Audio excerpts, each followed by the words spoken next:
In the heart of a secluded wildlife sanctuary, surrounded by dense foliage and the dense, untouched wilderness, an aging lion prowled through the underbrush, his once powerful muscles now weighed down by years of battle. The sanctuary, a place where animals roamed free from the interference of humans, was a kingdom in its own right, with rolling grasslands, dense forests, and shallow rivers that twisted like veins through the landscape. The lion, known by the sanctuary's few observers as Ravik, was no longer the formidable predator he once was. His mane, once thick and vibrant, had thinned, graying in patches where time had taken its toll. His eyes, once sharp as a hawk's, had softened, though the keen awareness of his surroundings remained. He moved slowly now, each step a calculated decision, each breath a reminder that his strength was fading. He had long since passed the peak of his prime, but something deep inside him told him this would be his final hunt. The forest was dense here.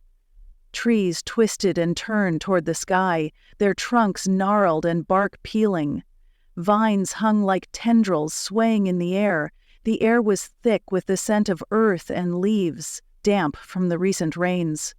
Above him, a canopy of thick green blocked out much of the sun, casting shadows across the floor. A stillness hung in the air, as if the entire sanctuary had gone quiet in anticipation. Ravik's ears flicked at the slightest of sounds, the rustling of leaves in the distance, the soft call of a bird from the treetops. It was almost as if nature itself was aware of his presence, allowing him to pass unnoticed by the smaller creatures around him. The lion's breath was steady, though the exhaustion weighed heavily on his legs. He needed to hunt. He needed to prove to himself one final time that he was still the ruler of this land, that he could still bring down a kill. The sound of hoofs reached his ears, a rhythm, steady, distant. His senses sharpened, prey. His body instinctively moved forward, muscles flexing beneath his fur, though not as swiftly as they once did.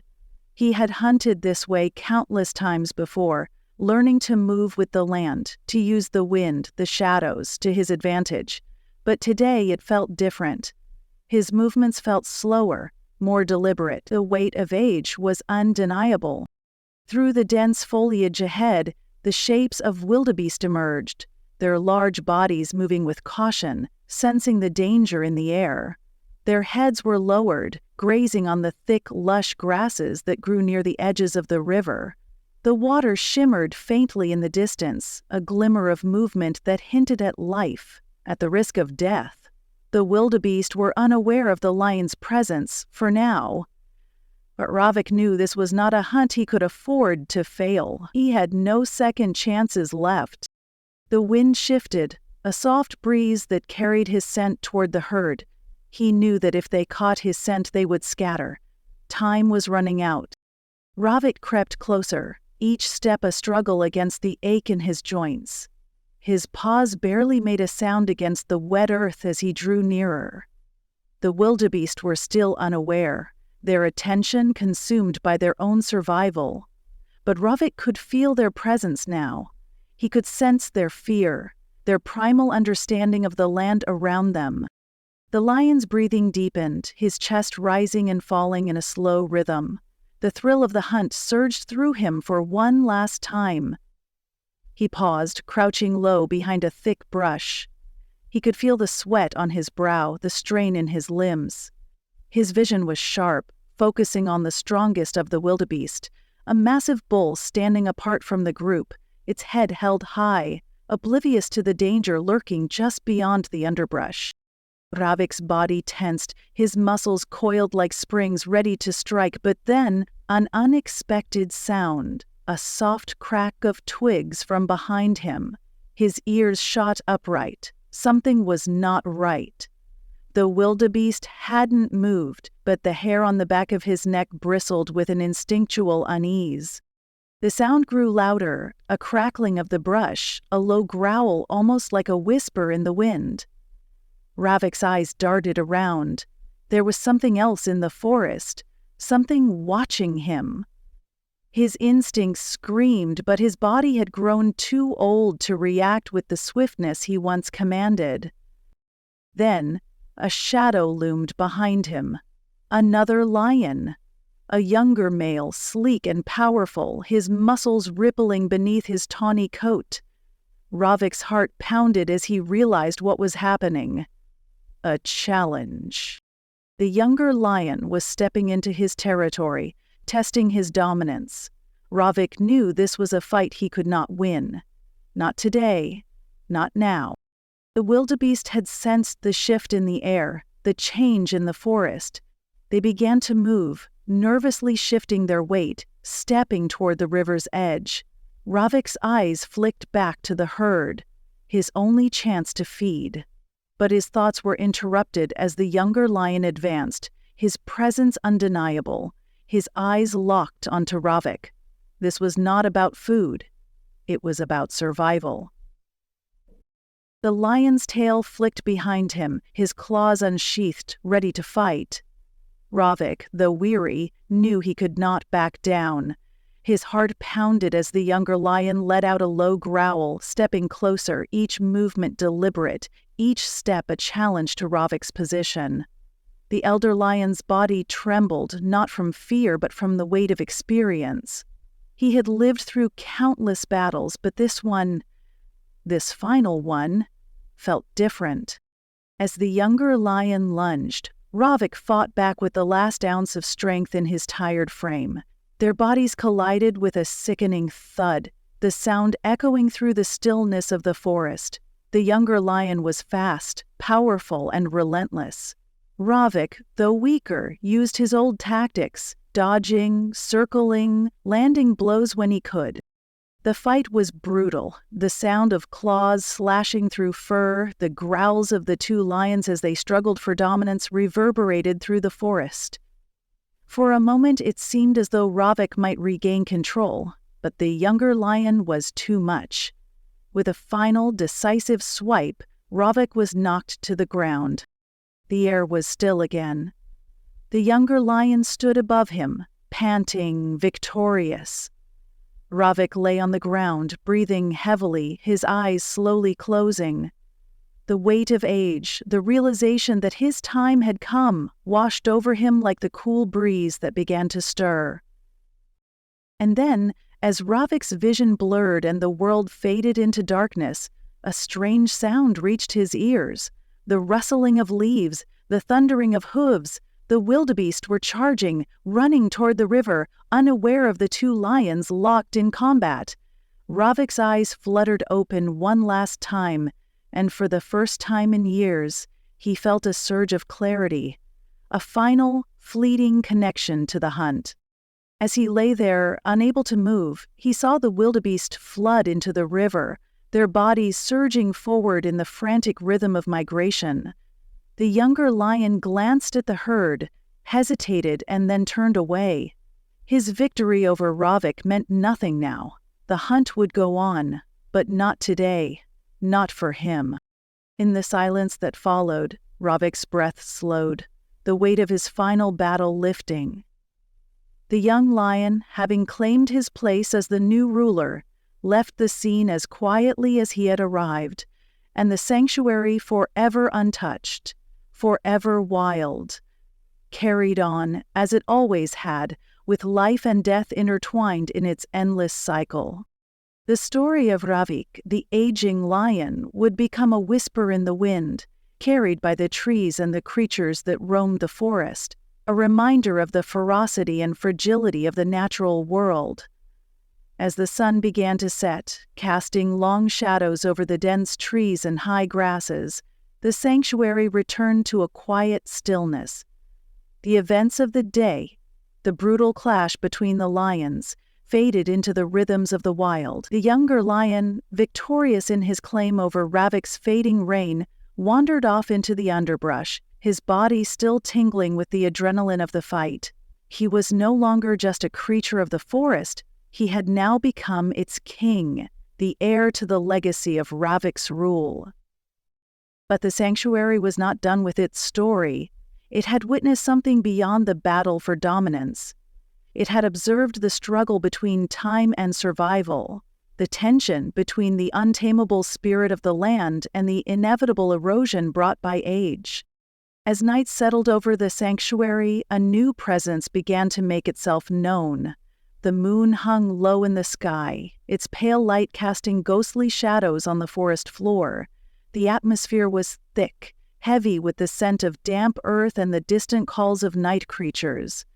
It was a time of transition, a time of change. Far from the scene of Ravik's last hunt, deeper in the forest, a different animal stirred. It was an old elephant, slow-moving but determined, its massive frame moving through the undergrowth with careful precision. The elephant's eyes, clouded with age, scanned the path ahead. It had lived through countless seasons, its life a cycle of migration, of survival, of watching the young rise and the old fall. It was here, now, at this moment, to witness the forest's final judgment.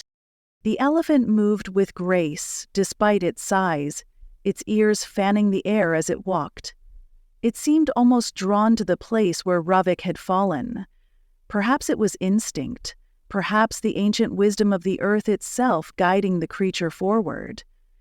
As it approached the scene of the fight, it slowed, sensing the change in the air, the lingering tension that had settled like a fog. There, beneath the looming trees and tangled vines, lay Ravik's still form. His once proud body was a shadow of its former self, sprawled across the forest floor, a king fallen in silence. The elephant paused, its massive trunk reaching down toward the lion's body. It sniffed, the air heavy with the scent of death and the faint trace of blood that clung to the earth. In that moment, time seemed to stretch, as if the sanctuary itself held its breath. The elephant stood motionless, gazing down at the lion, acknowledging the passing of an era. The animal's ancient soul understood what had transpired, the battle fought and lost. The cycle of life and death was endless, unyielding, but it was also beautiful in its inevitability. And then, something remarkable happened. The faintest of movements stirred beneath Ravik's body. The lion's chest still, almost imperceptibly, rose and fell. It was barely noticeable, a flicker of life that defied the certainty of death. The elephant, its enormous frame shifting with a gentle grace, took one last look at the lion. It turned, as if accepting that the wild had made its decision, and slowly began to retreat into the shadows. But Ravik was not yet finished. A low, guttural growl rumbled from his chest. It was weak, but it was unmistakable. The lion was alive.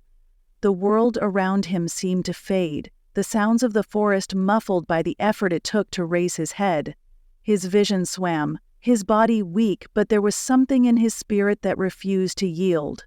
The young lion's challenge had come close to ending him, but Ravik still had a flicker of life left. Just enough for one final act. His eyes, though clouded with exhaustion, began to sharpen. The moonlight filtered through the trees, illuminating his fur as he struggled to push himself upright. He trembled, every muscle in his body protesting the movement, but his will was stronger. It was a force of nature that could not be quelled. Not yet. Ravik rose slowly, his legs shaking beneath him as he struggled to regain his footing. The pain was excruciating, every step a reminder of the ravages of time. He could feel the weight of age in his bones, but something deeper inside him stirred, a primal, unshakable desire to assert his place in this world. His roar was silent, but it echoed in his heart, a call to the wild, a final declaration of his presence. The forest around him seemed to respond. The wind picked up, rustling the leaves, the branches above swaying as if in acknowledgement. The earth beneath him felt solid once more, the vastness of the sanctuary stretching in every direction. The young lion might have claimed the throne, but Ravik was not ready to let it go. Not just yet. He moved forward, slowly at first, his steps still unsure. The scent of the wildebeest lingered in the air, and Ravik's nose twitched. It was not the time for dominance, nor for battle. This hunt was no longer about proving his strength. It was about survival. His own survival, against the very forces of nature that had shaped him. Through the shadows, the silhouette of a wildebeest appeared on the horizon. Ravik's eyes locked onto it, his instincts flooding back, sharper than ever. He could feel his heartbeat quicken, the muscles in his legs tensing for the chase, even though his body ached with each movement. As he crouched low to the ground, the forest once again fell silent. The moonlight bathed the world in its soft glow, and the air seemed to still as Ravik began to move. His body was old, but his spirit was timeless. The hunt had changed, had transformed. It was no longer about power, about strength. It was about the raw, unfathomable will to live. And Ravik, in the fading light of his years, had made a choice. He would hunt once more. The wildebeest, unaware of the lion creeping closer, continued grazing, their heads lowered to the earth, their movements slow and easy. The tension in the air grew thick. The silence was palpable. And then, with one final surge of strength, Ravik pounced. It was a struggle, a dance of predator and prey, but in the end, it was the lion's determination that won out. His claws found purchase, and with a final desperate lunge, Ravik brought down the wildebeest. As he stood over his kill, the moon high above, Ravik breathed deeply, the satisfaction of the hunt filling him with a quiet peace. The forest had changed, the world had shifted, but in that fleeting moment, Ravik's legacy was solidified. Not in his dominance, but in the unyielding strength of his will. And as the night grew darker and the air cooler, the lion lay beside his kill, knowing this would be his last hunt, but also understanding that in the wild, the story never truly ends. It simply evolves, as all things do. The night deepened as the forest settled into its familiar rhythms. A chorus of nocturnal creatures began their symphony, the rustling of leaves, the calls of distant owls, the hum of insects that seemed to vibrate through the thick air. The stars above blinked silently, untouched by the struggles of the creatures below. Ravik, his breath heavy but steady, lay in the shadows beside his kill, the weight of his final hunt pressing upon him. His golden fur, once vibrant, was now dimmed by the encroaching darkness. The scent of fresh blood mingled with the earthy smells of the forest, a reminder that he had, for this last time, secured his place in the cycle. But even in victory, Ravik's spirit was not yet at rest. The years he had carried with him, the weight of leadership, of survival, of battle, had not prepared him for the final reckoning of age. The young lion, his once eager challenger, had not come for him tonight. There was no roar in the distance, no sign of the impending danger that Ravik had anticipated. Instead, the forest seemed to offer him a strange kind of peace. Ravik. Still, Ravik knew the hunt was not merely for food. It was more than instinct. It was his defiance against time itself, a refusal to bow quietly to the inevitable. He had always been a hunter, born to lead, born to command. His life had been one of solitude, of reigning over the land, with each step forward met with resistance and triumph. But tonight, alone in the dark, Ravik felt the deep emptiness that often accompanies the realization that even the greatest are bound by time. The wind began to shift, carrying the scent of rain. The trees stirred with a low whisper as the first droplets began to fall, cool against the warmth of the air. Ravik lifted his head slightly, his senses keen despite his fading strength. The storm would soon pass over, just as the seasons had passed over him. Life, death, the rains, all were part of the eternal flow of the wild. As the rain picked up, the sound of its steady patter against the canopy above became the only noise in the otherwise quiet forest. Ravik's eyes fluttered shut for a moment, his body heavy, his mind swimming with memories. He remembered the endless days of chasing, the fierce battles that had tested him, the victories that had solidified his place. He thought of the lionesses, the cubs, and the younger males who had challenged him. He thought of his old friends, his old rivals, all of whom had moved on, leaving him here alone in the rain. A strange peace settled over him, the tension in his body slowly dissipating. For the first time in his long life, Ravik was no longer the untouchable king of the sanctuary. He was simply part of the vast, unrelenting cycle that had ruled the earth long before his first breath and would continue long after his last. The rain soaked his fur, dampening the heat of the day and cooling the fire within him. As the storm intensified, the lion's eyes opened once more. His vision, once sharp and unyielding, now felt distant, blurry. He could no longer see the world the way he had before. The trees blurred together, the shadows stretched and danced across the forest floor. His heart began to slow, his breathing deeper but shallower, as though his very essence were preparing to detach from the earth he had roamed. Then, in a fleeting moment of clarity, Ravik saw him,